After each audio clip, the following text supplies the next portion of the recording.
1974-1002. Nah, di sini saya akan menyampaikan penyuluhan yang berjudul Efektivitas Pemilihan Metode dalam Penyuluhan Peternakan Sapi Potong di Desa Bulusari, Kecamatan Bumiratunuban, Kabupaten Lampung Tengah, Provinsi Lampung. Penyuluhan adalah suatu cara atau usaha pendidikan yang bersifat non-formal untuk para petani dan keluarganya di pedesaan Samsudin 1977. Tujuan penyuluhan adalah merubah perilaku utama dan perilaku usaha melalui peningkatan pengetahuan, keterampilan, sikap, dan motivasi. Sudarmanto 2001. Penyuluhan peternakan yang dilakukan oleh petugas penyuluhan lapangan disesuaikan dengan tingkat pengetahuan para peternak dan kondisi yang ada di lapangan. Untuk itu, penyuluhan peternakan sangat diperlukan. Ada beberapa metode penyuluhan yang dianjurkan bagi petugas penyuluhan lapangan, yaitu yang pertama, metode ceramah, diskusi, demonstrasi, dan kunjungan rumah. Semuanya mempunyai kekurangan dan kelebihan. Untuk itu, petugas penyuluhan lapangan harus pandai memilih metode penyuluhan tersebut yang tepat. Metode penyuluhan peternakan. Materi penyuluhan peternakan di Desa Bulusari, Kecamatan Bumiratunuban, Kabupaten Lampung Tengah, Provinsi Lampung, dengan teknologi inseminasi buatan atau IB, pembibitan perkandangan, pakan, perawatan, dan kemitraan usaha peternakan. Materi tersebut disampaikan melalui metode demonstrasi plot atau demplot, ceramah, diskusi, dan kunjungan rumah. Setiap materi disampaikan melalui 3-4 metode. Pengkombinasi metode penyuluhan tepat mengikat tidak ada metode yang paling baik. Sukandar 1979. Hal ini sesuai dengan pendapat Samsudin 1977 bahwa proses penerapan melewati beberapa tahapan. Untuk sampai pada tahapan akhir dibutuhkan beberapa metode dalam proses belajar. Semakin banyak panca indera dilibatkan, semakin baik tingkat penerapan. Penyuluhan peternakan sapi potong terdapat 6 materi yang disampaikan. Umumnya materi-materi tersebut disampaikan melalui metode tertentu. Yang pertama, metode perkawinan dengan teknologi IB disampaikan melalui metode demplot, ceramah, diskusi, dan kunjungan rumah. Namun umumnya disampaikan melalui metode demplot. Yang kedua, materi pembibitan disampaikan melalui metode demplot, ceramah, diskusi, dan kunjungan rumah. Namun umumnya disampaikan melalui metode ceramah dan kombinasi antara metode ceramah dengan demplot. Yang ketiga metode perkandangan disampaikan melalui metode demplot, ceramah, diskusi, dan kunjungan rumah. Namun umumnya disampaikan melalui metode ceramah. Materi tentang pakan ternak sapi potong disampaikan melalui metode demplot, ceramah, diskusi, dan kunjungan rumah. Namun umumnya disampaikan melalui metode rumah. Yang kelima, materi tentang perawatan ternak sapi potong disampaikan melalui metode demplot, ceramah, diskusi, dan kunjungan rumah. Namun umumnya disampaikan melalui metode ceramah. Yang terakhir, metode tentang kemitraan usaha ternak sapi potong disampaikan melalui metode ceramah, diskusi, dan kunjungan rumah.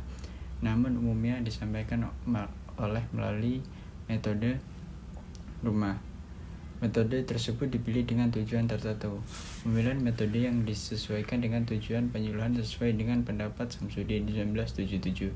Tujuan-tujuan tersebut berupa metode demplot, yaitu tujuan demplot adalah mendemonstrasikan teknologi, terutama teknologi baru dalam penyuluhan sapi potong, yakni teknik kawin IB.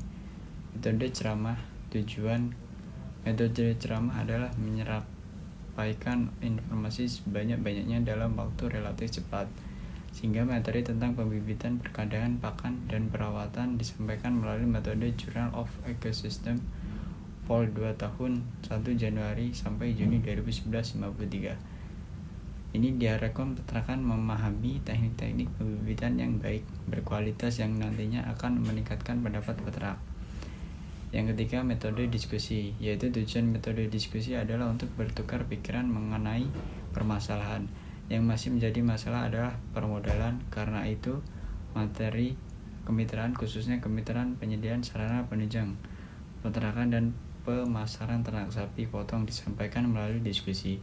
Teknik pelaksanaan penyuluhan tentang kemitraan dengan metode diskusi dipimpin oleh petugas yang berperan pemimpin acara diskusi sekaligus sebagai narasumber atau konsultan. Semua peserta diberikan kesempatan untuk mengumumkan pendapatnya. Kemudian kesimpulan dan saran-saran dibuat pada akhir pertemuan.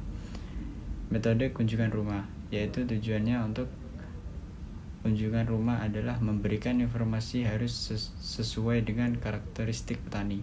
Artinya, pemilih metode penyuluhan sesuai dengan oleh sebab itu metode penyuluhan harus memperhatikan dan mempertimbangkan tujuan, sasaran, kemampuan penyuluhan, materi penyuluhan, dan kelengkapan serta keadaan lingkungan. Wiratmaja 1977 menyatakan bahwa untuk menetapkan suatu metode penyuluhan perlu terlebih dahulu mengetahui keadaan sasaran, karena inti dari penyuluhan merupakan suatu sistem pendidikan atau belajar mengajar yang dalam prakteknya mempergunakan cara-cara seperti peniruan, pembujukan, dan propaganda. Cara perintah sedikit sekali dilakukan sementara pelaksanaan malahan dihindarinya. Pemilihan metode yang tepat akan dapat meningkatkan pengetahuan dan keterampilan peternak. Untuk mengetahui efektivitas pemilihan metode penyuluhan, dilakukan analisis data pre dan poster. Harus sesuai dengan karakteristik petani. Artinya pemilihan metode sesuai dengan tingkat pengetahuan, pengalaman, budaya, sosial, dan ekonomi masyarakat.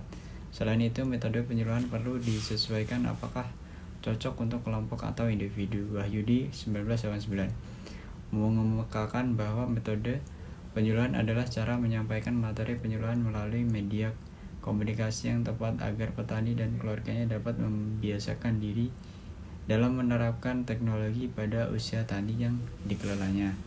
Sebelum penyuluhan, nilai tertinggi sebesar 68 dan terendah senilai 36 serta nilai rata-rata sebesar 51,33.